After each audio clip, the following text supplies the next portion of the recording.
So hello and welcome guys to my very first F1 2017 career mode video. We will be covering the Australian GP and Invitational event right near the end.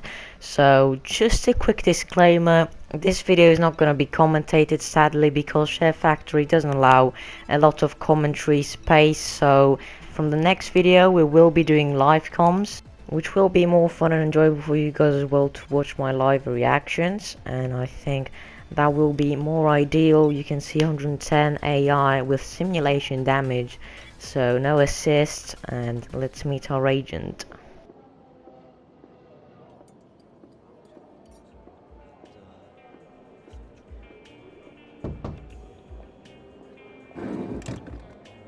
Yes, and I respect that.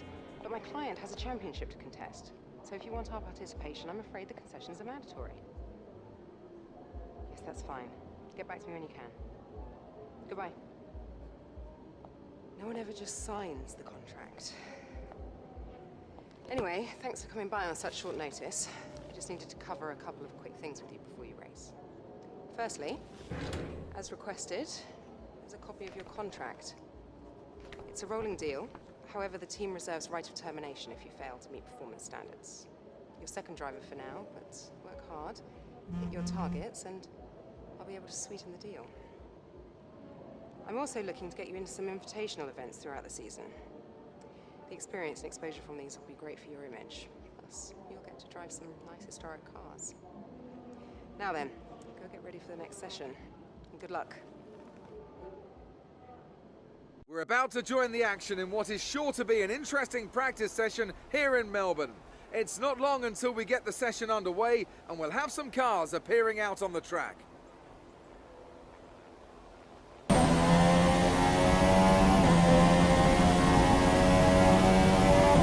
So you saw that was a track acclimatization program, and we got 50 resource points out of that. A bit of a wiggle in turn one, but yeah, 270 resource points we got in one session, so I think we did pretty well. Only missed out on 5 resource points, and that was the team objectives, and we end up in P14 I believe, or something like that, in front of our teammate but with ultra softs. So let's see now. I will catch you guys after qualifying.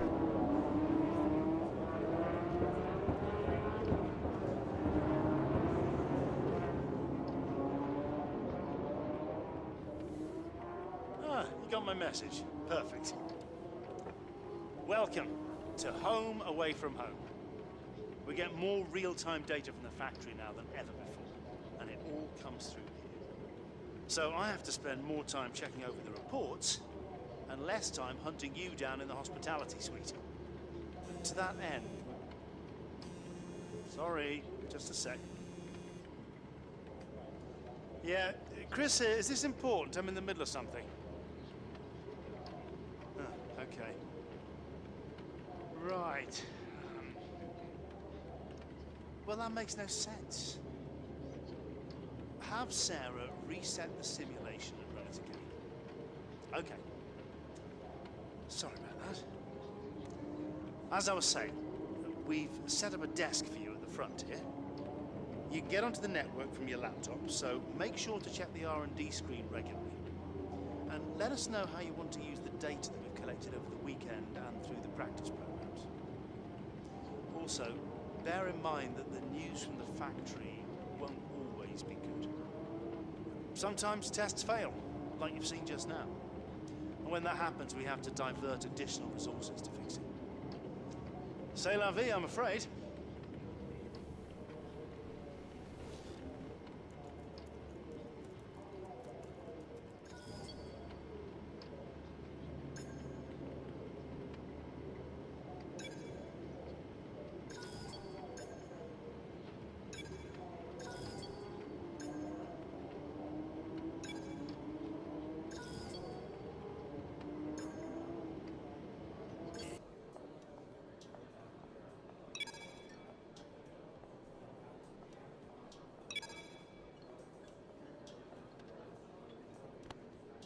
Hi, it's Emma.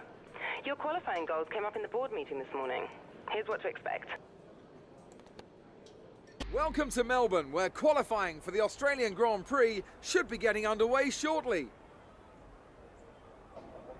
And as we wait, poised for the start of what will hopefully be a thrilling qualifying, why don't you tell us, Anthony Davidson, about the things you can do to really get the most out of a car in a session like this? Well, you're largely limited by the Parc Fermé regulations, of course. Back in the old days, pre-2004, you'd work on both a qualifying setup and a race setup over practice, and then swap them over after qualifying. So the race car was quite different at times to the qualifying car.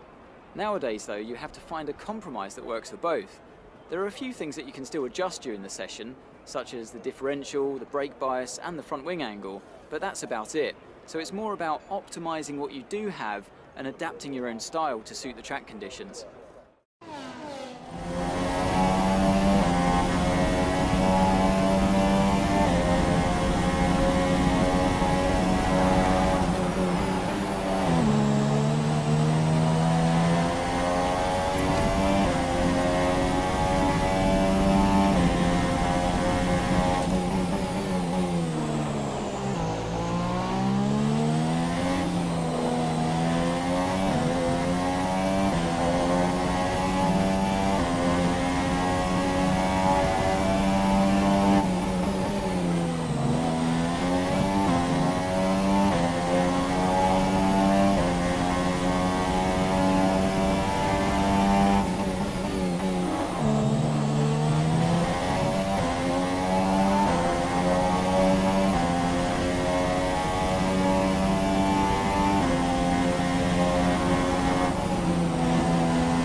Is in P10 at the moment.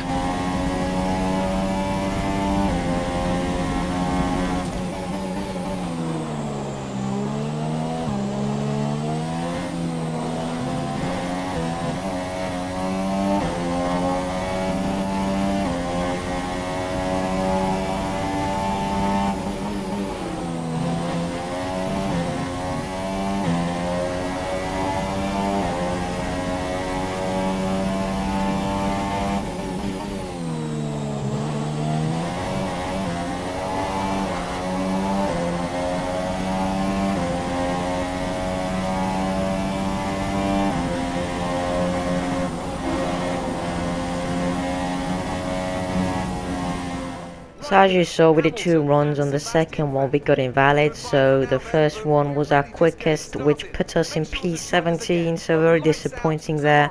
I think the team won't be happy with our result, but yeah, hoping in the race we can do something better for them. In the driver rivalry we didn't do too well, we just 1 point behind Carlos Sainz, but yeah, let's see how we do in the race.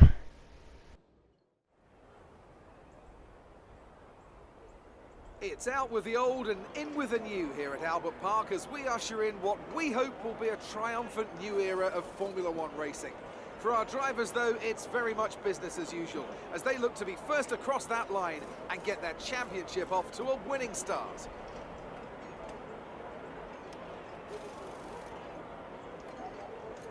Just south of Melbourne's downtown business centre is the one and only Albert Park circuit. 3.3 miles of public roads, all closed for the weekend of course, make for a bumpy racing surface with little undulation. There are 16 corners around the lake, but a couple of good passing opportunities as well, thanks in part to the DRS zones into turn 1 and turn 3. Today's race, of course, not simply the start of a new season, but the start of a new kind of Formula One. Anthony Davidson, great to have you with us once again. This is a big moment for the sport. Big changes to the technical regulations. The potential, perhaps, to give us the biggest shake-up since 2014. Very different cars visually and, fingers crossed, much faster as well.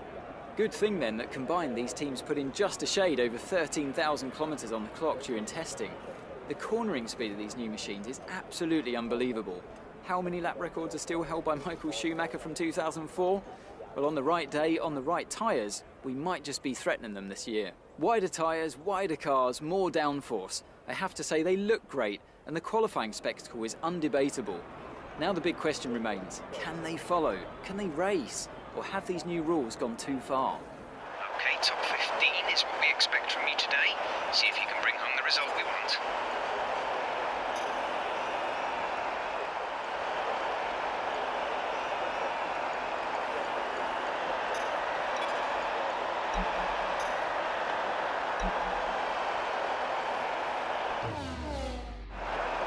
Clutch in. Hold until...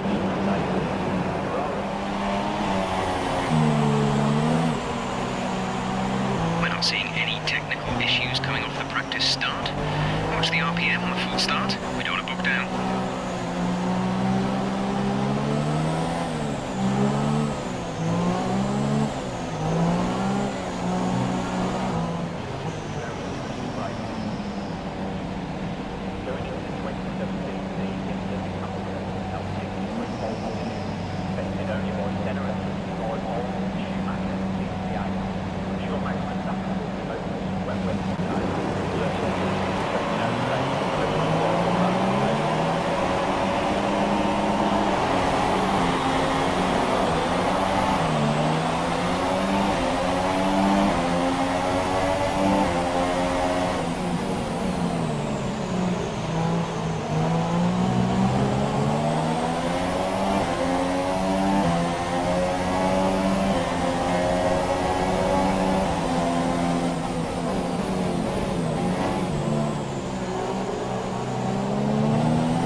This lap, you can use it when within 1 second of the car ahead and in the DRS zone.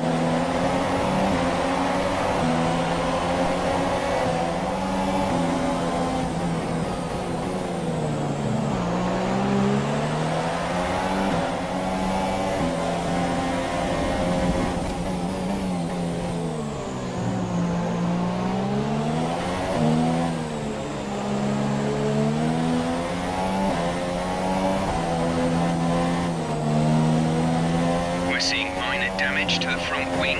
Be easy on the car till we get it repaired. We don't want to risk making this worse.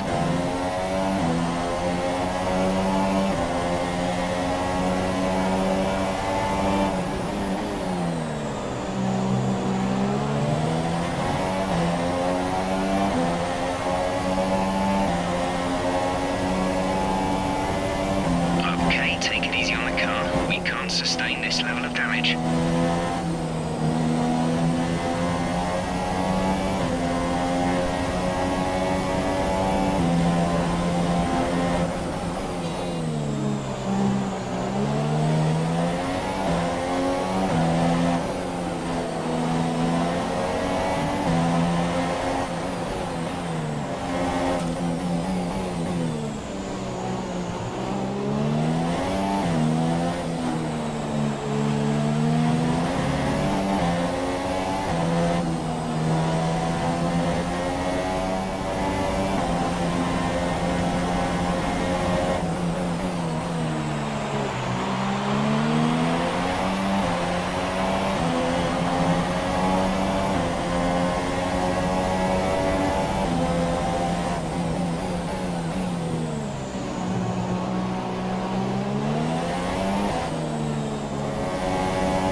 line on the exit or receive a penalty.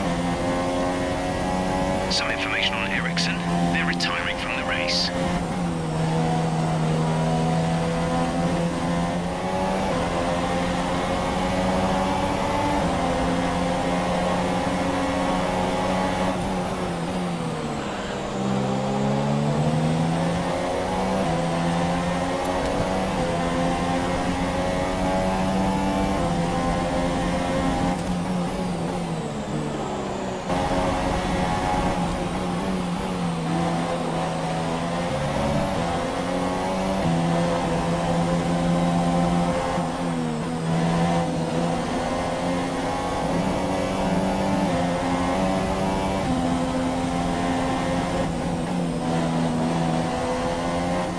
Static over the radio. Say again.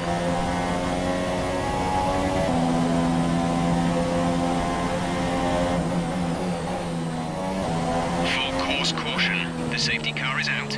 Keep an eye on the delta. We need to keep it positive to avoid a penalty. Slow down. Maintain positive delta. We're considering switching to an alternate strategy. Do you want to change or stick to plan A?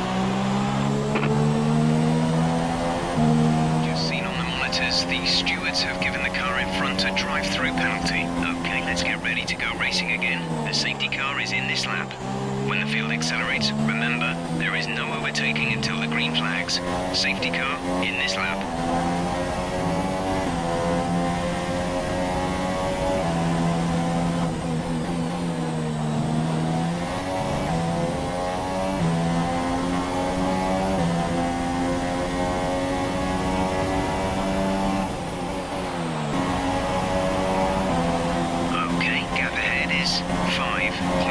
Seconds.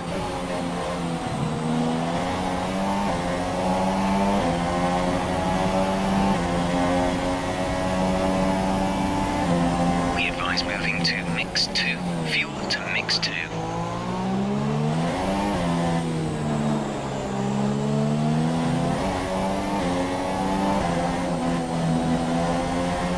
We've only got 2 laps of fuel left.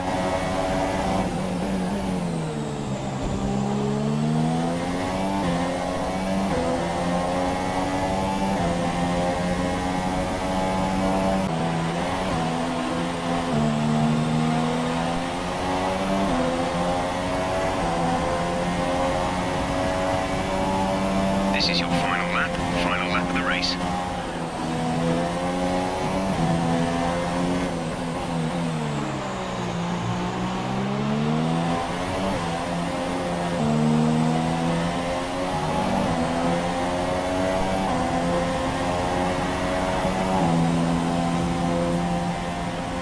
Good job, you did really well. Super driving.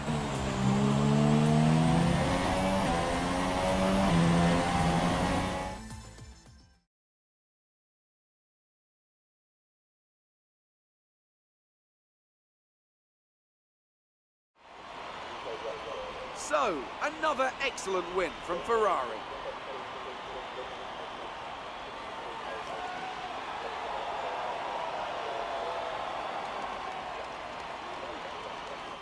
And as we can see, it's time for the podium, and as the drivers make their way out, there's a familiar red suit making its way to the top step.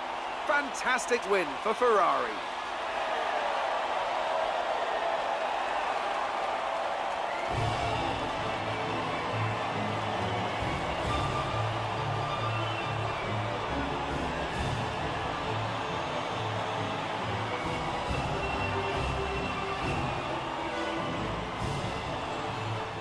And now let's take a look at the drivers' standings. Kimi Raikkonen takes over the lead of the Drivers' Championship after that excellent result. And now I'd like to ask you, Anthony Davidson, who was your driver of the day? I think I'll have to give it to the Toro Rosso driver. There was a lot going on all down the field, but they were the only one who I really felt maximised their potential. So that was our race, a very entertaining end, and very weird with the safety car coming out so late. We managed to sneak up a couple of places because of drive-throughs and weird penalties, which you'll be able to see now. Some people got 20-second worth of penalties. Yeah, there you go. Verstappen, Ocon, Bottas and Vettel. So we finished P5 in the end, which is absolutely amazing with the Toro Rosso. I really didn't believe I could even score points in this race, so yeah, very encouraging start to the season. And now I think we're gonna meet the guy with the classic cars, and he's gonna tell us to drive an invitational event, and we're gonna pick the Renault R26. But before that, we get our resource points. We go up to 670, and now we're gonna meet that guy with the classic cars. Is this the one? Indeed it is. And this is Jonathan. He's going to let you drive some of his cars. Well, not quite my cars, per se. It's a mere detail. You know, I'd really rather be down there racing them myself, to be honest. I'm actually quite handy behind the wheel, but it's the downforce, those lateral Gs, you know? The old neck can't really handle it. So I need a pro. That's where you come in.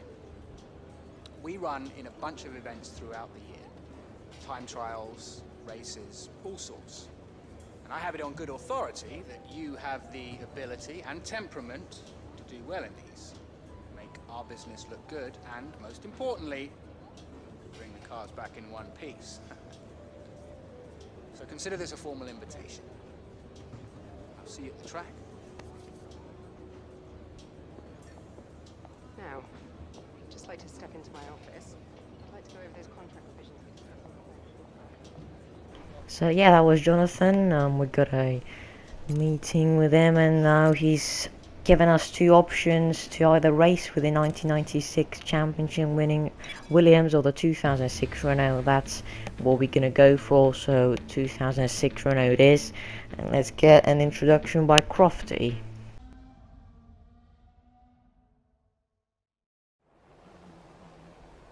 We take a break from the roller coaster ride of the Formula One season for a historic invitational today.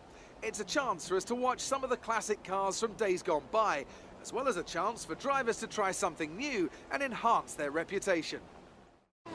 So there we go, as you can see, we're in Japan short, the short layout, just before the first sector split cuts through to the last chicane, and you can see the slower cars will start to run now, and as the 1992 Williams goes, we rev out to 5 red lights and we're away.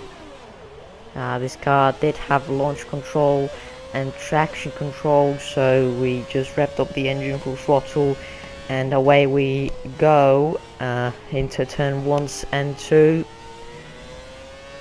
Now into the section of the left-right chicanes, and you'll be able to see that we're already gonna gain a lot of ground of the 1992 Williams with the active suspension. It was a level faster than every car on that season, but if you can see on the grass a bit sloppy through there. It was the first time I was racing this car in this particular circuit, so it was a bit messy on the first lap, but after a while we got used to it, and I really enjoyed it myself, driving this car. Very powerful, had a lot of grip. I didn't actually expected it to have a lot of grip, but you can see we're going to go right around the outside into turn 5. And now next up I believe is in 1998 McLaren, driven by Hakkinen and David Coulthard, championship winning car. I think it got its championship on this circuit, obviously not the short layout but the full layout, and Hakkinen claimed his first world championship in Suzuka. So now we're gonna pass these two cars. This Renault did have a lot of grip, but it didn't have a lot of straight line speed, as you will be able to see.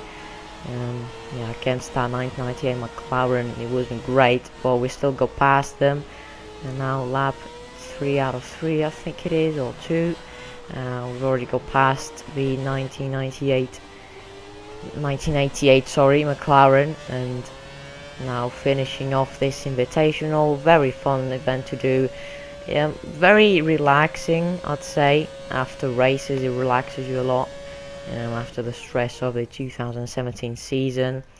And we passed our goal. We finished in first place. Pretty easy event to do in comparison to the other one I found. I did it afterwards in the championship section.